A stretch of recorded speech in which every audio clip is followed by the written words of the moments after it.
This is CBC Winnipeg News.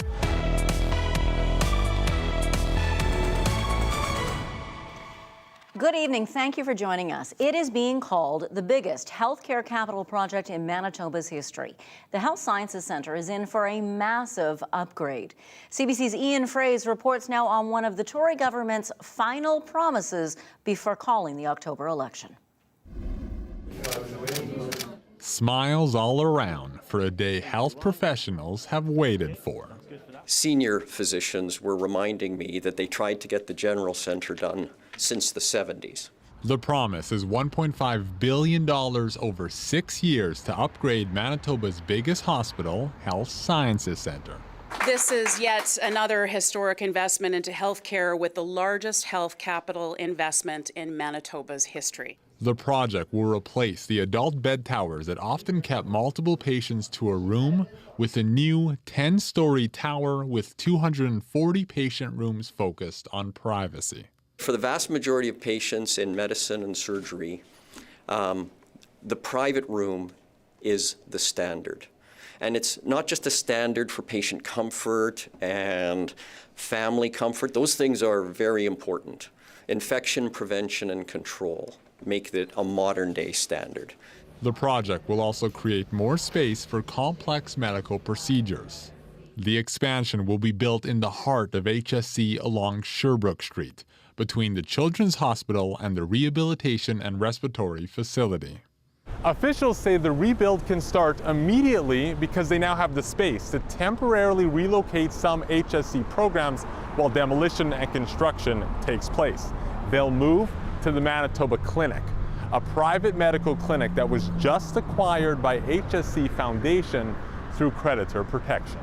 Finding a temporary location for these programs might have taken 5 years, likely longer. Instead, the project starts now. There's also plans to give the University of Manitoba more space at HSC. Their medical school will grow. We're going to be in the ground hopefully this fall with the idea that we'd be having the building ready to go and open.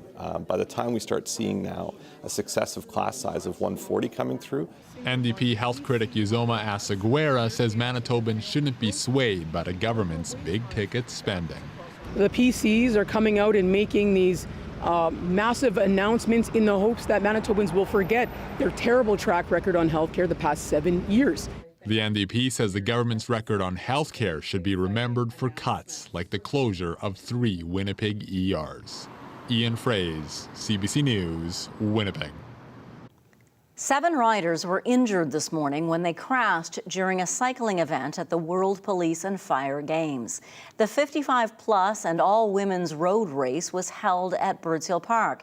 Shared Health says the incident triggered a brief code orange at Health Sciences Centre. That's activated when there's a potential mass casualty event. Games organizers worried one rider had a traumatic head injury, but they now say they've been told all the cyclists are in stable condition. Just bumped into each other and it took them out kind of like dominoes. And what we ended up with is we had three athletes that were transported by ambulance, and we had 4 others that were assessed on scene, and then they were released on their own recognizance. Games organizers canceled the rest of today's cycling events as a precaution. Cyclists in Winnipeg know they need to lock up their bikes to lessen the chance they'll be stolen. But now some have noticed thieves are tampering with the infrastructure meant to keep bikes secure. CBC's Cameron McLean shows us what cyclists need to watch out for when locking up their bikes. Robert Lidstone thought his bike was secure when he went into the St. Boniface shopping centre. In a corner like this where nobody can see it. But he didn't notice this. Someone had already cut through the rack. Turns out this bike stand is not very secure because it's been cut open, and I didn't even see that. I was in a rush, and so I'm lucky that I locked it to this side because somebody could have just lifted it right out of there. Check what you're locking. Charles Fever is the bike theft prevention coordinator for Bike Winnipeg. He says cutting through the rack can be easier than cutting through a U-lock. You got to look at the structure that you're going to lock it to, right, and make sure it's sound. Charles Fever told us he's seen bike racks downtown that have been unbolted at the base, like this one. A city spokesperson told us newer bike racks are installed with tamper-proof bolts and bases that are embedded in the ground, but there are no rules for how businesses should install bike racks on their properties. A pre-cut rack like this is sometimes referred to as a sucker rack, according to one expert. It's one of many creative ways thieves will try to get your bike. I've seen at the University of British Columbia where they took the whole bicycle rack with 5 bicycles, just loaded it onto the truck. Former Vancouver police detective Rob Brunt works with the online bike registration system Project 529. He advocates for cities and businesses to use bike valet systems, where cyclists can drop off their bikes and park it in a secure location. Lidstone, a recovering addict, has had multiple bikes stolen. He's witnessed bikes and their parts used as currency in exchange for drugs like meth. Until we really tackle root causes like mental health, addiction, homelessness, housing, the bike stuff it's just going to keep happening. Until then, Fever advises everyone to invest in a quality U-lock. At $100, his cost more than the bike he rides. Cameron McLean, CBC News, Winnipeg. The Sioux Valley Dakota Nation and Manitoba Kiiwetinowi Okimakanak are urging the provincial government to better protect a cemetery near the former Brandon Residential School. They've asked the province to declare a cemetery located in a private campground a provincial heritage site. MKO Grand Chief Garrison Settee says many northern communities had children who were taken to the Brandon Residential School. Many never made it home. Settee says it is unacceptable for the province not to protect burial sites. These sites should be protected with dignity and utmost respect. This has not happened. The children that lay in these sites are members of our families, members of our nations, and for the province not to act is very disrespectful.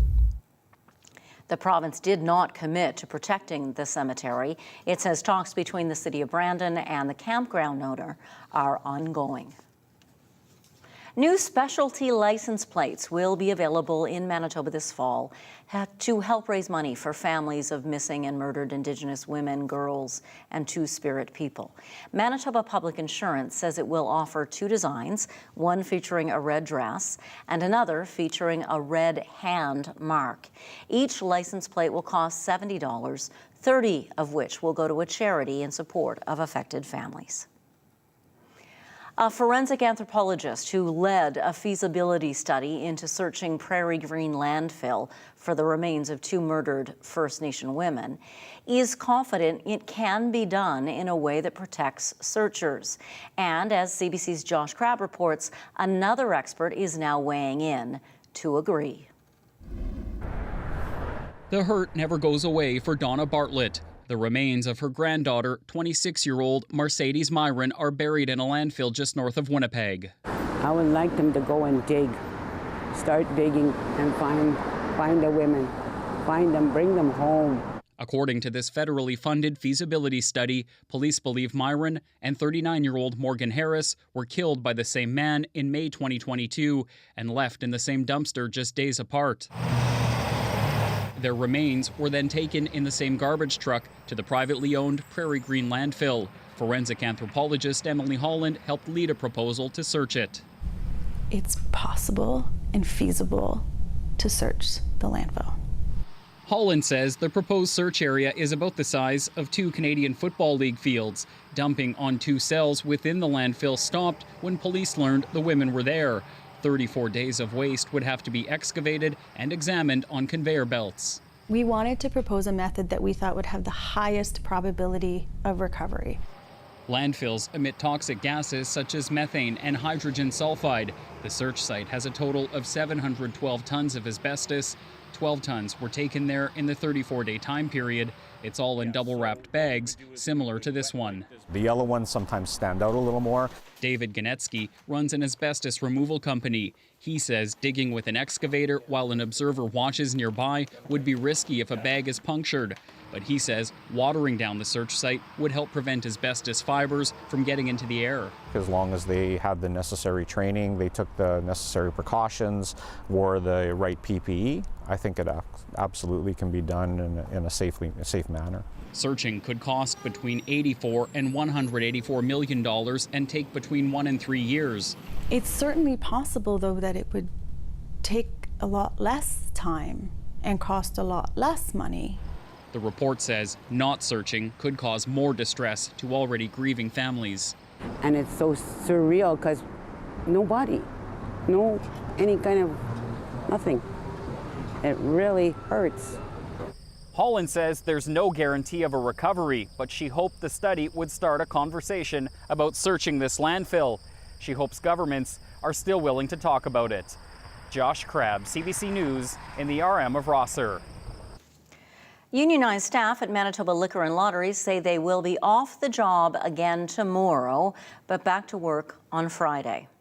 It's the latest in an ongoing labor dispute between Manitoba Liquor and Lotteries and its unionized employees. The Manitoba Government and General Employees Union also says staff at the distribution centre will remain off the job until Monday. So if you're hoping the small Liquor Mart Express areas inside grocery stores will have what you need, you're out of luck there tomorrow, too. Liquor and Lottery says it will lock out Liquor Mart Express employees tomorrow, keeping those express stores closed. A 41-year-old Indigenous musician is desperate to get her stolen equipment back. As Zubina Ahmed explains, she's missing about $17,000 worth of musical and ceremonial pieces. Kristen McKay cherishes her musical instruments. And then this is another one that was taken. Worth more than $17,000, she was storing them at the Access storage locker for the last 18 days. But you could see where they were prying at it. Last night, she found out her equipment was stolen. 15 of my personal guitars stolen, an entire sound system, like there's amplifiers that were also taken as well. Portable speakers, there was loudspeakers, there was like dozens and dozens of cords that were taken. McKay is an Anguzibi Anishinaabe from Pine Cree First Nation. As a recording artist, her music deals with healing of First Nation communities. So my missing and murdered Indigenous women medallion has been stolen. My beaded breast plate was also stolen. A medicine pouch, which I had a bear tooth that was gifted to me for protection. I would say about 6 of my eagle feathers are gone. McKay says the theft has left her devastated. I'm struggling. I'm having a really, really hard time with this. And I want my stuff back. I need my items back. McKay had to store her things in the locker because of changes in her personal life. She says she talked to the Access storage. And what they said was that the door, it wasn't closed properly. And that's because the mechanism that holds the lock is damaged. McKay is waiting for police to take her statement. Zubina Ahmed, CBC News, Winnipeg. Environment and Climate Change Canada says Manitoba has been hit with more than twice as many hail events this summer as we'd normally get. Between May and the end of July, the weather agency recorded 89 severe hail events. Those are defined as the ones with hail the size of a nickel or bigger. The average number for that same period of time is 43. Natalie Hassel is with Environment and Climate Change Canada.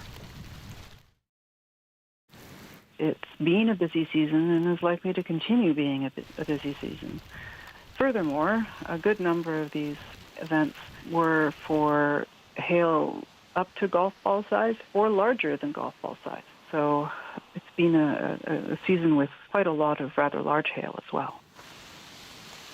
And that can do a lot of damage. Manitoba Public Insurance says about 1,700 claims related to storm damage were filed on July 25th and 26th alone.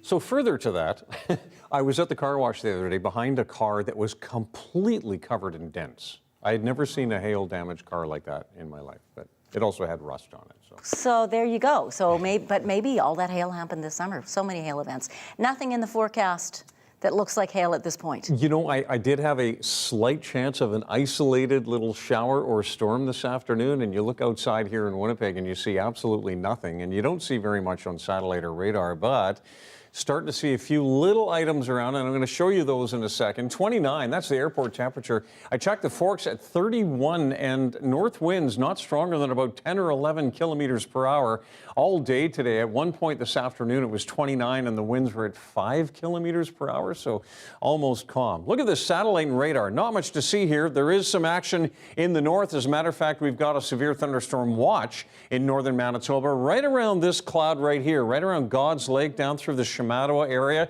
So that watch area is in the extreme northeast. And right now we don't have any warnings. We don't have radar coverage that far north, so that's why I circled that cloud that is producing the storm activity. A little bit of lightning you can see here just in the southernmost periphery of that watch area. Now if we go back to satellite and radar, you can see a couple of storms in the southeast. This one actually did have a severe thunderstorm warning on it at about 4:45 this afternoon, but now out over Lake of the Woods, and it is dissipating.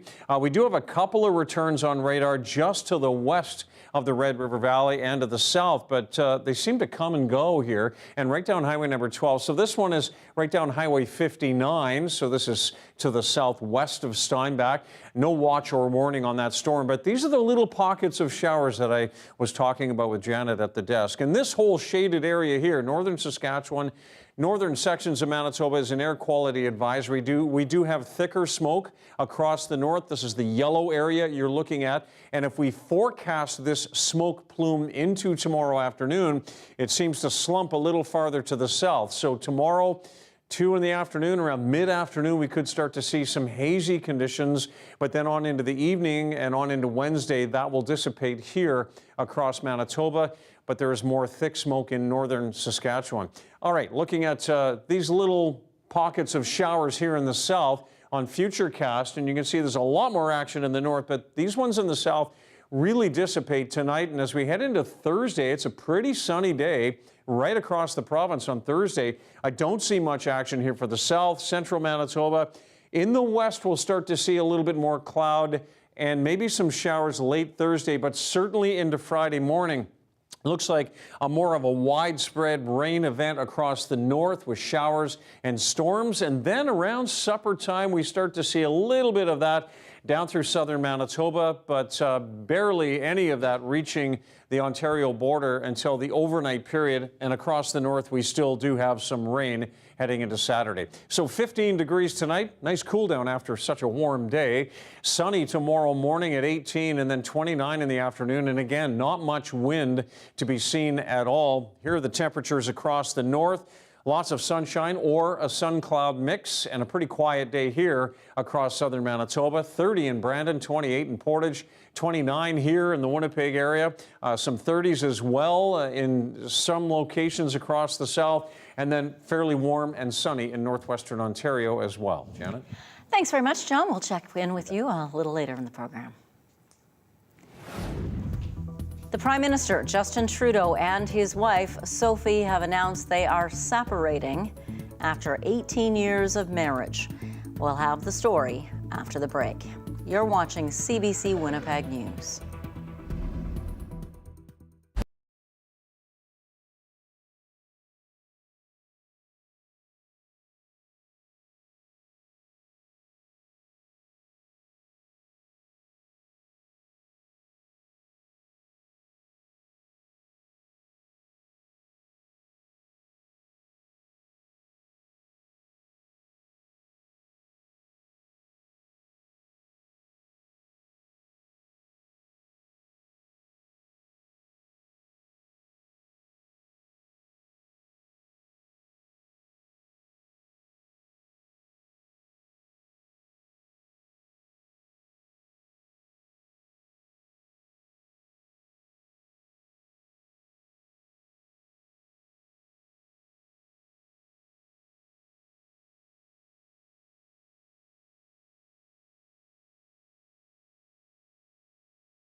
Prime Minister Justin Trudeau and his wife Sophie Gregoire Trudeau have announced they are formally separating. They both made the announcement on social media today. CBC's Marina von Stackelberg reports. Justin Trudeau and Sophie Gregoire Trudeau, last seen together 1 month ago at Ottawa's Canada Day celebrations, broke the news of their breakup also together, posting identical statements on their Instagram accounts. After many meaningful and difficult conversations, we have made the decision to separate. As always, we remain a close family with deep love and respect for each other and for everything we have built and will continue to build, asking for privacy. The Prime Minister's office confirmed the pair have signed a legal separation agreement, adding the Trudeaus are focused on raising their kids in a safe, loving, and collaborative environment. Both parents will be a constant presence in their children's lives, and Canadians can expect to often see the family together. 51-year-old Trudeau and 48-year-old Gregoire Trudeau met in 2003 and were married in 2005. They have 3 children, 15-year-old Xavier, 14-year-old Ella Grace, and 9-year-old Hadrian. Politics is hard. It's hard on marriage. As a mother, my thoughts go to their kids. A child who's grown up, the child of a sitting prime minister, will always be in the public limelight. Gregoire Trudeau has been a public face throughout her husband's political career, especially since his 2015 election win. She's become a public figure in her own right, an advocate for gender equality and mental health. By loving who you are, for who you are, you're making everything else possible. And let me tell you, beside me right now stands a man that I love deeply. The two have been publicly affectionate. Don't go yet, my love. But also candid about the challenges of marriage, saying their own wasn't perfect or easy. Trudeau, a child of divorce himself. His parents separated in 1979 when he was a little boy. Pierre Trudeau, the only other Canadian Prime Minister to split with his wife while in office. Sources tell CBC News Sophie Gregoire Trudeau has moved out to her own home in Ottawa. Justin Trudeau and their children are expected to stay at Rideau Cottage, where she will also spend time. The Prime Minister's office says the entire family will be taking a vacation next week together. Marina von Stackelberg, CBC News, Ottawa. Former U.S. President Donald Trump is expected to be arraigned tomorrow in a Washington courtroom. He was indicted yesterday for attempts to overturn the results of the 2020 presidential election. That has sparked anger among Trump's followers and his lawyer, who made his views clear on U.S. television. This indictment is a game changer. It's the first time that we've taken political speech and said we're going to criminalize it by the party that's in control against the party that's contesting the next election, where the 2 individuals involved are going to be running for office. That is an incredible set of circumstances. The 4-count indictment alleges Trump orchestrated a conspiracy designed to keep him in power after he was defeated by Joe Biden. This is the 3rd time in 4 months that Trump has been criminally charged. Coming up, John's 7-day forecast and your daily lift. Stay with us.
Well, tomorrow across the south, just like today, sunny, 29 degrees, 30 on Friday. Could see an isolated late afternoon, early evening shower.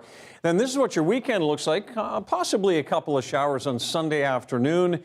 Next week will be cooler, and we see possible storms on Tuesday afternoon. When you're trying to break down barriers and build up trust, a good first step can be making someone laugh. And there were lots of laughs recently during 2023 Treaty Day celebrations in Pamichikamak, Cree Nation. Here's your Daily Lift.